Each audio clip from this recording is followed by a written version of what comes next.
नमस्कार बंधुगण, आमे शुणुछे कहानी कनकलता। लेखक श्री नंदकिशोर बल। समाज रे जातिभेद, पौरोहित्य, विवाहपण, वृद्ध विवाह, शिशु विवाह, बालिकार चिरबैधव्य प्रभृति दुरंत हेय नरशोणित शोषणकारी कुसंस्कार मानकर घोर प्रादुर्भाव। मु कौनसी गोटे कार्य जीवन अर्पण करी चिरकुमार व्रत अवलंबन करी अंतत जे पर्यंत गोटे दल संगठित न होईछि से पर्यंत अविवाहित रहिबे। ताहेले पिता तर्जन गर्जन करिवे किंबा गृहरु बहिष्कार करी संपत्तिरु वंचित करिवे। मोर तो सेया लोड़ा, किंतु मातांकर लोतकपात किपरि सहिबी? ଏହା ନିବିଷ୍ଟ ମନରେ ଭାବୁ ଭାବୁ ଦେଖିଲେ ମା କନକ ଦୁର୍ଗା ତାଙ୍କରି ନିକଟରେ ଠିଆ ହୋଇ ମୁଣ୍ଡରେ ହାତ ବୁଲାଇ କହୁଛନ୍ତି, ରାଜୁ, ତୁ କ'ଣ ବାୟା ହୋଇଯିବୁ? ଏତେ ବେଳ ହେଲା ବସି କ'ଣ ଗୁଡ଼ାଏ ଭାବୁଛୁ?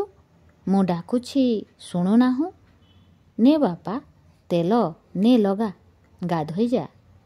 ହଁ ଯାଉଛି କହି ରାଜେନ୍ଦ୍ର ସ୍ୱପ୍ନରୁ ଜାଗ୍ରତ ହେଲେ। ବେଳ ପ୍ରହରେ ହରିଚନ୍ଦନଙ୍କ ଉଆସ ଭିତରେ ଆଜି ମହାକୋଳାହଳ ହୁରି ଡକା ପଡ଼ିଛି। କନକଲତାର ଜନ୍ମଦିନ ଉପଲକ୍ଷରେ ସ୍ତ୍ରୀମାନେ ଗ୍ରାମର କିୟଦୁରସ୍ଥ ଆଖଣ୍ଡଳମଣି ମହାଦେବଙ୍କ ଦର୍ଶନକୁ ସଜ ହେଉଛନ୍ତି। ସମସ୍ତେ କୃତସ୍ନାନ ହୋଇ ପେଡ଼ି ଲୁଗା ପିନ୍ଧି ବୃଷ୍ଟି ଜଳଧୌତ ଗୋଲାପ, ମଲ୍ଲିକା, ପଦ୍ମ, ମନ୍ଦାର ପରି ଶୋଭା ପାଉଛନ୍ତି। ବ୍ରହ୍ମପୁରୀ, ବିଷ୍ଣୁପୁରୀ ପାଟ, କ୍ଷୀରୋଦ୍ରୀ ଶାଢ଼ୀ, ବଡ଼ମ୍ବା ଖଣ୍ଡପଡ଼ା, ସମ୍ବଲପୁରର ମଠା ଶାଢ଼ୀ, ମାଣିଆବନ୍ଦୀ, ଗୁଲନଗର ବା ପେଣ୍ଠ ଶାଢ଼ୀ, ଏହିପରି ପାଟ ପୀତାମ୍ବରୀ ମଠା ଶାଢ଼ୀ, ଆଣ୍ଠୁଆ ଉଜୁଣି ପରିଚ୍ଛଦରେ ଦାଣ୍ଡ ଝଲମଲ ଦିଶିଲା।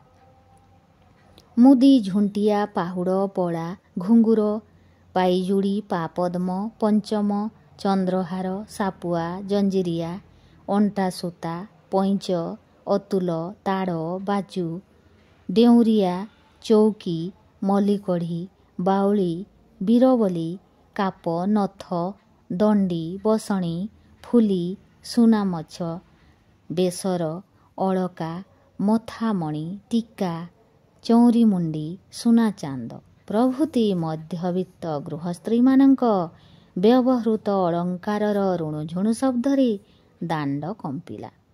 ସମସ୍ତେ ମିଳି ଠାକୁର ପାଖକୁ ଗଲେ। ମା କହିଲେ, ରାଜୁ, କନକର ଆଜି ଜନ୍ମଦିନ, ମହାଦେବ ଦର୍ଶନ କରି ଆସିବୁ, ଚାଲ। ତୋର ପାସ୍ ଆଉ ଚାକିରି ହେବା ପାଇଁ ମୁଁ ମିଶ୍ରଙ୍କୁ ବରଣ କରି ପାଠ ଗୁଣାଗୁଣି କରାଉଛି। ସେ ମହିମ ପଢ଼ି ଲକ୍ଷେ ଚମ୍ପା ଚଢ଼ାଇବେ। ରାଜେନ୍ଦ୍ର ମନେ ମନେ ଭାବିଲେ, ଆଉ ମହାଦେବ ଆଜିକାଲି ସ୍ୱୟଂ ମାଲିକଙ୍କୁ ନେଇ ଟଣାଟଣି, କାଠ ପଥରକୁ ପଚାରେ କି?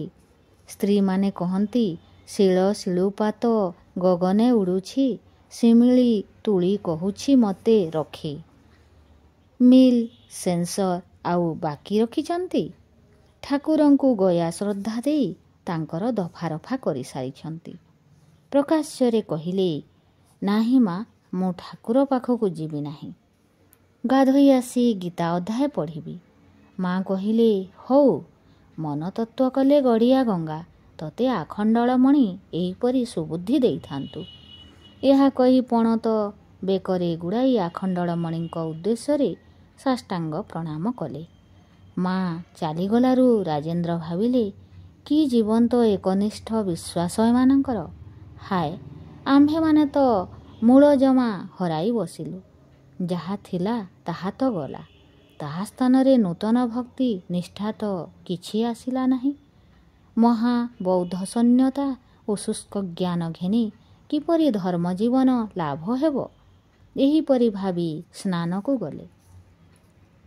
ହରିଚନ୍ଦନଙ୍କ ପିଲାମାନେ ସୁଆରୀରେ ଯିବେ ବୋଲି କଥା ପଡ଼ିଥିଲା, କିନ୍ତୁ ପଡ଼ୋଶୀ କୁଟୁମ୍ବୀ ପିଲା କବିଲାମାନେ କନକର ଜନ୍ମଦିନରେ ଦେବଦର୍ଶନକୁ ଯିବାକୁ ଆଗ୍ରହ ପ୍ରକାଶ କରିବାରୁ ସେ ପ୍ରସ୍ତାବ ଭାଙ୍ଗିଲା। କାରଣ 30-40 ଖଣ୍ଡ ସୁଆରୀକୁ ପଇସା ଦେଲେ ମଧ୍ୟ 40 ଖୁଣ୍ଟ ଗଉଡ଼ ମିଳିବେ ନାହିଁ। ନିଜର ଝିଅ ବୋହୂଙ୍କୁ ସୁଆରୀରେ ଚଢ଼ାଇ କୁଟୁମ୍ବୀ ପିଲାଙ୍କୁ ଚଲାଇ ନେବାଟା ହରିଚନ୍ଦନ ଓ ପଦ୍ମାବତୀ କାହାରି ମନକୁ ଘେନିଲା ନାହିଁ। ଗାଁ ଝିଅମାନଙ୍କ ପାଇଁ ବଳଦ ଗାଡ଼ି କରିଦେବାର କଥା ମଧ୍ୟ ପଡ଼ିଥିଲା। କିନ୍ତୁ ଏତେ ଅଳ୍ପ ବାଟ ଚାଲି ନ ଯାଇ ବଳଦ ଗାଡ଼ିରେ ଧଡ଼ ଧଡ଼ ପଡ଼ ଉଠ ଧୂଳିରେ ଲୁଗାପଟା ମଇଳା କରି ବୁଲାଣି ବାଟରେ ଯିବାକୁ ସ୍ତ୍ରୀମାନଙ୍କ କଥାରେ ନିହାତି କରମ କୋଢ଼ି ଛଡ଼ା ଆଉ କେହି ରାଜି ହେବେ ନାହିଁ।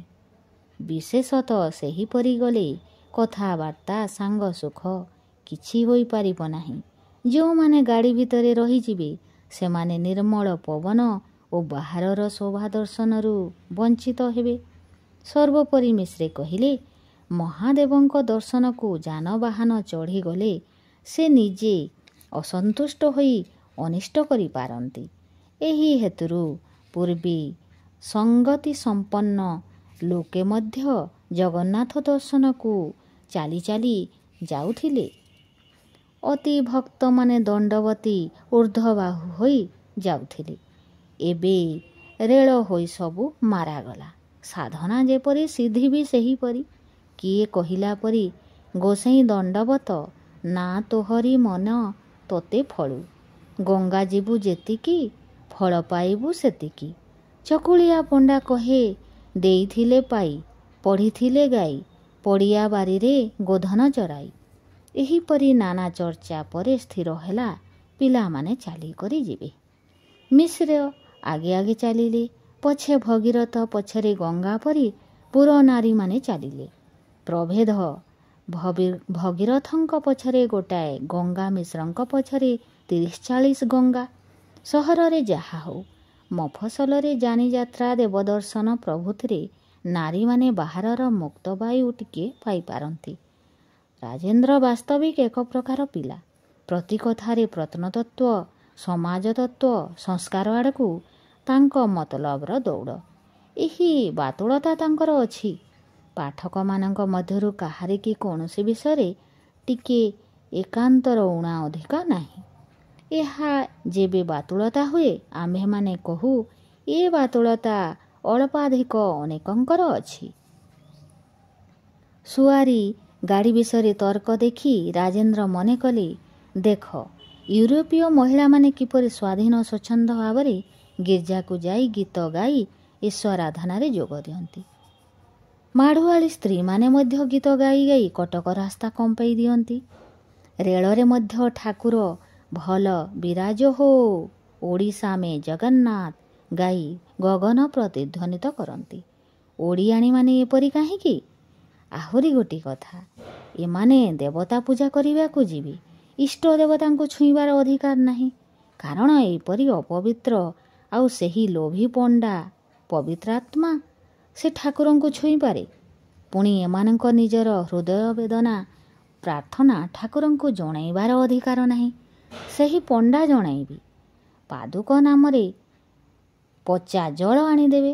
ତାହା ତ ନାନା ଜୀବାଣୁର ଘର। ଯାହାର ଯେ ପାପ ଥାଉ ତାକୁ ପିଇଦେଲେ ସ୍ୱର୍ଗ ପ୍ରାପ୍ତି। ସର୍ବୋପରି ଦେବତା କି ବିଭତ୍ସ ଶକ୍ତିରେ ଲିଙ୍ଗର ଅବସ୍ଥାନ। ଛି ଛି, କି ବିଭତ୍ସ, କି ବିଭତ୍ସ। ସୁଖର କଥା, ସରଳ ଅଶିକ୍ଷିତ ଲୋକମାନେ ଏହା ଜାଣନ୍ତି ନାହିଁ। ରକ୍ଷା ହୋଇଛି। ରକ୍ଷା ବା କାହିଁ? ଜଗନ୍ନାଥ ମନ୍ଦିର ଓ ଗୁଣ୍ଡିଚା ଘରକୁ ଗଲେ ତ ସବୁ ବୁଝନ୍ତି, କିଛି ଅବୁଝା ରହେ ନାହିଁ। ହାୟ, କିଏ କାହିଁକି କଲା? ବାସ୍ତବିକ ରାଜେନ୍ଦ୍ର ହିନ୍ଦୁ ଘର ପିଲା ହୋଇ ଏପରି ଦେବତା, ବ୍ରାହ୍ମଣ, ବୈଷ୍ଣବ ଭକ୍ତ ପିତାମାତାଙ୍କଠାରୁ ଜାତ ହୋଇ ଏପରି କାହିଁକି ହେଲା କିଏ କହିବ? ରାଜେନ୍ଦ୍ର କହନ୍ତି, ମୁଁ ମୋର ପିତାମାତାଙ୍କ ନିଷ୍ଠା ପାଇଅଛି ବୋଲି ତ ମୋର ନିଜ ବିଶ୍ୱାସରେ ଏତେ ନିଷ୍ଠା। ମିଶ୍ରେ ପାଦୁକ ଆଣି ରାଜେନ୍ଦ୍ରକୁ ଯାଚିଲେ। ସେ କହେ, ଆପଣ ବାପାଙ୍କୁ ବା ଘରେ ମାଆଙ୍କୁ ଦିଅନ୍ତୁ। ମିଶ୍ରେ କହନ୍ତି, ସାନବାବୁ ବଡ଼ ଭଲ, କିନ୍ତୁ ଅନେକ ବିଦ୍ୟା ପଢ଼ି ଟିକେ ଜ୍ଞାନ ପାଗଳ ହୋଇଯାଇଛନ୍ତି। ବାସ୍ତବିକ ଯେ ଅଧିକାଂଶ ଲୋକଙ୍କ ମତାନୁଯାୟୀ ନ ଚଳେ ସେ ଭଲ ହେଲେ ମଧ୍ୟ ପାଗଳ। ସକ୍ରେଟିସ୍, ଗାଲିଲିଓ, ଲୁଥର, ପାର୍କର, ଏପରିକି ଖ୍ରୀଷ୍ଟ ଓ ଚୈତନ୍ୟ ସାମୟିକ ସମାଜରେ ପାଗଳ ବୋଲି ବିବେଚିତ ହୋଇଥିଲେ। ଅନ୍ୟ ପରେ କା କଥା?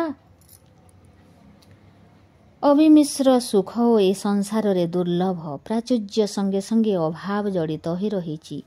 ଯେଉଁ ଗ୍ରାମରେ ଏତେ ଗୁଡ଼ିଏ ଧନାଢ଼୍ୟ ପରିବାର ଅଛନ୍ତି ଏବଂ ଏତେ ଅଳଙ୍କାର ବସ୍ତ୍ର ସାମନ୍ତିନୀମାନଙ୍କର କମନୀୟ କାନ୍ତିକୁ ଅଧିକତର କମନୀୟ କରୁଅଛି, ସେହି ଗ୍ରାମରେ ଦୀନ ଦୁଃଖିନୀ ଆମ୍ଭମାନଙ୍କର ପୂର୍ବ ପରିଚିତା ଚମ୍ପାର ଘର। ସେଦିନ ହରିଚନ୍ଦନଙ୍କ ଘରେ ଧାନକୁଟା ସାରି ଖୁଦ ଚାଉଳ ଦିଓଟି କାନିରେ ବାନ୍ଧି ତାର କୁଡ଼ିଆକୁ ଫେରିଲା। କନକର ଜନ୍ମଦିନ, ତାକୁ ଆଜି ଦିଓଟି ବେଶୀ ଚାଉଳ ମିଳିଛି। କିଛି ପନିପରିବା ମଧ୍ୟ ମିଳିଛି। ଫେରିବା ବେଳେ ମା କହିଲେ, ଚମ୍ପା ପଛେ ଆସିବୁ, ପିଠା ସତ୍ୟନାରାୟଣ ପୂଜା ଭୋଗ ନେଇଯିବୁ। ଚମ୍ପା କହିଲା, ମୁଁ ତଲୋ ମା ହାଟୁଆ ଘରର ଝିଅ, ପାଟକ ଜାତି, କଥା କଥାରେ ବାଛନ୍ଦ, କିଏ କାଳେ କହିବ, ଦେଖ ତାଙ୍କ ଘରେ ଖାଇଲା, ପୂଜା ହେଉ ହେଉ ରାତି ହେବ, ମୁଁ ଆଉ ମା ଆସିପାରିବି ନାହିଁ। ପଦ୍ମାବତୀ କହିଲେ, ହେଉ ଯା, ମୁଁ ପାଟ ହାତରେ ପଠେଇଦେବି। ଯିବାବେଳେ ଏକାନ୍ତରେ କନକ ତୁନି ତୁନି କରି କହିଲା, ଚମ୍ପା ଚାଲ ଠାକୁର ପାଖକୁ ଯିବୁ, ଗାଧୋଇ ପଡ଼ିଆ, ମୁଁ ଲୁଗା ଦେବି, ମୋର ବଳକା ଲୁଗା ଅଛି। ଚମ୍ପା କହିଲା, ବୁଢ଼ୀଟିଏ ହେଇଥା ମା, ମୋର ଆଉ ପୋଡ଼ିଗଲା ତିଅଣରେ ସ୍ୱାଦ ଅଛି, ମୁଁ ଆଉ ଶାଢ଼ୀ ପିନ୍ଧିବି। ତମର ଆଜି ଶୁଭ ଦିନଟିଏ, ତମେ ସବୁ ଯାଅ, ମୁଁ ସୋମବାର ଦିନ ଯାଇଥିଲି, ଆଜି ଯିବି ନାହିଁ। ଚମ୍ପା ଫେରୁ ଫେରୁ ବାଟରେ ଢଗ ପକାଇ କହିଲା, ଜଗନ୍ନାଥଙ୍କର ବଡ଼େଇ, କାହାକୁ ଦିଅନ୍ତି ପାଟ ପିତାମ୍ବରୀ, କାହାକୁ ଦିଅନ୍ତି ଗଡ଼େଇ। କହିଲା ବେଳେ ତା ଆଖିରୁ ଟୋପାଏ ଲୁହ ଗଡ଼ି ପଡ଼ିଲା। ରାଜେନ୍ଦ୍ର ନଦୀ ସ୍ନାନରୁ ଫେରିଲା ବେଳେ ଚମ୍ପାକୁ ଦେଖିଲେ। ଏହି ସୁନ୍ଦରୀ ଯୁବତୀର ଦୁର୍ଦ୍ଦଶାରେ ସେ ଏକାନ୍ତ ଆନ୍ତରିକ ବେଦନା ଅନୁଭବ କଲେ। ମନେ କଲେ, ଏପରି ଯୁବତୀ ବିଧବାଙ୍କର ପୁନର୍ବିବାହ ପ୍ରଚଳନ କଲେ କ୍ଷତି କ'ଣ ହୁଅନ୍ତା? ଉତ୍କଳରେ କି ବିଦ୍ୟାସାଗର ଜନ୍ମିବେ ନାହିଁ? କଥା ତ ଢେର ହୋଇଅଛି, କାର୍ଯ୍ୟରେ କିଛି କରାଯାଇପାରେ କି? କିନ୍ତୁ ବିଘ୍ନ ତ ଅନେକ। ପ୍ରଥମ କଥା, ବରପାତ୍ର ମିଳିବ କାହୁଁ? ଦ୍ୱିତୀୟ କଥା, ଏହାର ସ୍ୱଜାତୀୟ ଛଡ଼ା ଅନ୍ୟ ବର ସହିତ ଏହାର ବିବାହ କେଉଁ ଆଇନ ଅନୁସାରେ ଚଳିବ? ତୃତୀୟ କଥା, ଏ ସ୍ତ୍ରୀ ସମ୍ମତ ହେବ କି ନାହିଁ? ଚତୁର୍ଥ କଥା, ଏ ଗ୍ରାମରେ ଏ ଦମ୍ପତି କିପରି ରହି ସମାଜରେ ଚଳିବେ? ଏହିପରି ସୁନ୍ଦରୀ ଯୁବତୀ ଅରକ୍ଷିତା ହୋଇ ଶେଷ ପର୍ଯ୍ୟନ୍ତ ପବିତ୍ର ନିଷ୍କଳଙ୍କ ଭାବରେ ରହିବା ବଡ଼ ଦୁରୂହ। ଦୁଷ୍ଟ ଲୋକ ଏହାକୁ ବିପଥଗାମିନୀ କରାଇ ପାରନ୍ତି। ସମାଜରେ ଦୁରନ୍ତ ପୁରୁଷଙ୍କୁ 7 ଖୁଣ୍ଟ ମାପ, 7 ଖୁଣ ମାପ, କୌଣସି ଦଣ୍ଡ ବା ସାମାଜିକ ପ୍ରତ୍ୟବାୟ କିଛି ନାହିଁ। ସ୍ତ୍ରୀମାନଙ୍କ ଉପରେ କିନ୍ତୁ ସମସ୍ତେ ଖଡ଼ଗହସ୍ତ। ଟିକିଏ ହଲଚଲ ହେଲେ ସପ୍ତ ପାତାଳରେ ପଡ଼ିଲେ ଆଉ ରକ୍ଷା ନାହିଁ। ଚିରଜୀବନ ସେମାନେ ଜଘନ୍ୟ, ହେୟ, ଘୃଣିତ, ଲାଞ୍ଛିତ ହୋଇ ରହିଲେ। ପୁଣି ଘୃଣିତ ଲୋକ ଦ୍ୱାରା ଘୃଣ କାର୍ଯ୍ୟ ସମ୍ପାଦିତ ହେବା ସହଜ ହୋଇପଡ଼େ। ଜଣକୁ ଯେବେ କହ, ତୁମେ ଭଲ, ତୁମେ ସତୀ, ସେ ନିଜକୁ ତଦନୁଯାୟୀ ଉଚ୍ଚ ମଣେ, ତାହା ତ ଆତ୍ମସମ୍ମାନ ବଢ଼େ। କିନ୍ତୁ ଜଣକୁ ଯେବେ ତୁମେ ସର୍ବଦା କହ, ତୁ ବଡ଼ ମନ୍ଦ, ଦୁଷ୍ଟ, ପିଶାଚୀ, ସେ ଶେଷକୁ ପିଶାଚୀ ହୁଏ। କାରଣ ପାପର ପଥ ବଡ଼ ବିଛିଳ। ପ୍ରଲୋଭନର ରାସ୍ତା ଏଡ଼ିବା ଅସାଧାରଣ ନୈତିକ ବଳ ସାପେକ୍ଷ। ଘୃଣିତ ଲୋକ ମନେ କରେ, ଯାଅ ମ, ମୋତେ ତ ମନ୍ଦ ବୋଲି ସମସ୍ତେ କହନ୍ତି, ଭଲ ହେଲେ ବି ତ ପୁରସ୍କାର ନାହିଁ, ତେବେ ବୃଥାରେ କଷ୍ଟ ସହିବି କିଆଁ? ଫଳତଃ ଆଧୁନିକ ସମାଜର ନିୟମ ଏତାଦୃଶ ଲୋକମାନଙ୍କର ଚରିତ୍ର ଗଠନ ବା ଆଚରଣ ଶୁଦ୍ଧିର ଅନୁକୂଳ ନୁହେଁ। ଯାହା ହେଉ, ବନ୍ଧୁମାନଙ୍କ ସହିତ ପରାମର୍ଶ କରି କିମ୍ବା ଗ୍ରାମର ଶାଖା ସଭା ବା କାଗଜର କେନ୍ଦ୍ର ସଭାରେ ବିଷୟଟି ଆଲୋଚନା କରି ଏହାକୁ ସତ୍ପାତ୍ର ନ୍ୟସ୍ତ କିମ୍ବା ଦୁଷ୍ଟମାନଙ୍କ ହାତରୁ ରକ୍ଷା କରିବାକୁ ହେବ। ଏହିପରି ଭାବୁ ଭାବୁ ଘରେ ପହଞ୍ଚିଲେ ଏବଂ ଯଥାବିଧି ଏକ ଅଧ୍ୟାୟ ଗୀତା ପାଠ ସମାପନ କଲାପରେ ବଡ଼ ନୂଆ ବୋହୂ ଥାଳିରେ ସରୁ ଚକୁଳି, ଛୁଞ୍ଚି ପତର, କାକରା ପ୍ରଭୃତି ପିଠା ଘେନି ପହଞ୍ଚିଲେ। ରାଜେନ୍ଦ୍ର କହିଲେ, ନାହିଁ, ତମେ ତ ଜାଣ ମୁଁ ପିଠାପଣା ଭଲ ପାଏ ନାହିଁ, ଭାତ ଆଣିଲେ ଭଲ ହୁଅନ୍ତା। ନୂଆ ବୋଉ କହିଲେ, ଆଜି ସାନ ଗେଲା ଭଉଣୀର ଜନ୍ମଦିନ, ସରୁ ଚକୁଳି ଖଣ୍ଡେ ଖାଇଥାଅ, ଏ ତ ଠାକୁର ଭୋଗ କି ମହାପ୍ରସାଦ ନୁହେଁ ଯେ କାୟା ଅପବିତ୍ର ହେବ। ତମେ ବସ, ଖଣ୍ଡେ ଦି ଖଣ୍ଡ ଖାଅ, ମୁଁ ଭାତ ଆଣୁଛି। ଭାଉଜମାନେ ତମକୁ ସବା ଆଗେ ପିଠା ଖୋଇବେ ବୋଲି ଏତେ ତରତରରେ 60 ଜୁଛିଙ୍କି ଲାଗି କରିଛନ୍ତି। ନ ଖାଇଲେ ସେମାନଙ୍କୁ ବାଧିବ। ରାଜେନ୍ଦ୍ର, ସେମାନଙ୍କୁ ବାଧିବ? ଯେପରିକି ସ୍ୱୟଂ ବକ୍ତା କେହି ନୁହନ୍ତି। ଆଚ୍ଛା, ତୁମେ ଯେ ଏହି କ୍ଷଣି କହିଲ ଠାକୁର ଭୋଗ ନୁହେଁ, ପୁଣି କହୁଛ 60 ଜୁଛିଙ୍କ ପାଖରେ ଲାଗି ହୋଇଛି, କେଉଁଠି ସତ? ସାବିତ୍ରୀ, ତମ ସାଙ୍ଗରେ କଥାରେ ଆମେ ପାରିବୁ? ଭଲା ଫି କଥାରେ ଏତେ ଧଇଲେ ଆମେ ଚଳିବୁ କିପରି? ଆଚ୍ଛା ଦେଖିବା, ନୂଆ ବୋହୂଟି କେତେ ଜଗି ଚଳିବ? ଯେ ବାରନ୍ତି ସେ ବେଶୀ ହଇରାଣରେ ପଡ଼ନ୍ତି। ତମେ ଯେ ସେଦିନ କହୁଥିଲ ଠାକୁର ସମସ୍ତଙ୍କର, ବ୍ରାହ୍ମଣ ବୈଷ୍ଣବମାନେ ଆଉ ଜାତିମାନଙ୍କୁ ତଡ଼ି ନିଜେ ଠାକୁରଙ୍କୁ ଛୁଇଁ ଭୋଗ ଦିଅନ୍ତି। ଆଜି ପିଠା ତ ବ୍ରାହ୍ମଣ ଭୋଗ କରିନାହାନ୍ତି, ଆମେମାନେ ନିଜେ ଅତି ଲାଗି କରିଛୁ। ଅତଏବ ତମକୁ ଖାଇବାକୁ ହେବ। ଆଉ କାହା ରାଣ ନ ମାନ, ସାନ ନୂଆ ବୋହୂଟି ରାଣ। ରାଜେନ୍ଦ୍ର, ଶିର ନାସ୍ତି ଶିରଃ ପୀଡ଼ା, ଆସାମୀ କାହିଁ? ସାବିତ୍ରୀ, କୋଉଠି ତ ହେଲେ ଅଛି। ମୁଁ ମନେ କରିଛି ମୋର ଗୋଟେ ସାନ ଭଉଣୀ ଅଛି, ତାକୁ ସାନ ଯା କରିବି, କିନ୍ତୁ ତାକୁ କୁର୍ତ୍ତା ପିନ୍ଧାଇ ଖ୍ରୀଷ୍ଟାନୀ ସଜାଇବ ନାହିଁ ତ? ଆଚ୍ଛା, ବୋହୂଠାରେ ଲୋଭ ନାହିଁ ତ ତମ? ଗୀତା ପୋଥି ରାଣ। ରାଜେନ୍ଦ୍ରଙ୍କର ଭଗବତ୍ ଗୀତା ପ୍ରତି ପକ୍ଷପାତିତା ଲକ୍ଷ୍ୟ କରି ସାବିତ୍ରୀ ଏକଥା କହିଥିଲେ। ରାଜେନ୍ଦ୍ର ଇତିମଧ୍ୟରେ ଅନୁରୋଧ ରକ୍ଷା କରିବାକୁ ବସିଲେ। ପ୍ରିୟ ଗ୍ରନ୍ଥ ଗୀତା ବା ଭାବିବଧୂ କାହା ରାଣ ରକ୍ଷା ହେଲା? ରାଜେନ୍ଦ୍ର ଭୋଜନରେ ବସି ଭାବିଲେ, ବାସ୍ତବିକ ଦେବର ଭ୍ରାତୃଜାୟା ମଧ୍ୟରେ ସମ୍ବନ୍ଧଟା ଆମ ଦେଶରେ ଅନୁମୋଦନୀୟ ନୁହେଁ। ଜ୍ୟେଷ୍ଠ ଭ୍ରାତା ପିତା ସମ, ଜ୍ୟେଷ୍ଠ ଭ୍ରାତୃଜାୟା ମାତୃବତ୍। ତେବେ ଥଟ୍ଟା ଶିଥିଳତା ଦେଖାଯାଏ କାହିଁକି? ପୁଣି ସମାଜ ଏହା ଅନୁମୋଦନ କରେ କିପରି? କନିଷ୍ଠ ଭ୍ରାତୃଜାୟା ସମ୍ପର୍କ ଉତ୍ତମ, କିଞ୍ଚିତ୍ ଅସ୍ୱାଭାବିକ ହେଲେ ହେଁ ପବିତ୍ର। କିନ୍ତୁ ଦେବର ଭ୍ରାତୃଜାୟା ସମ୍ପର୍କ ବିଷୟରେ ସଂସ୍କାର ଆବଶ୍ୟକ। ଏ ତ ଆଚ୍ଛା ସଂସ୍କାରକ, ଖାଇଲା ବେଳେ ବି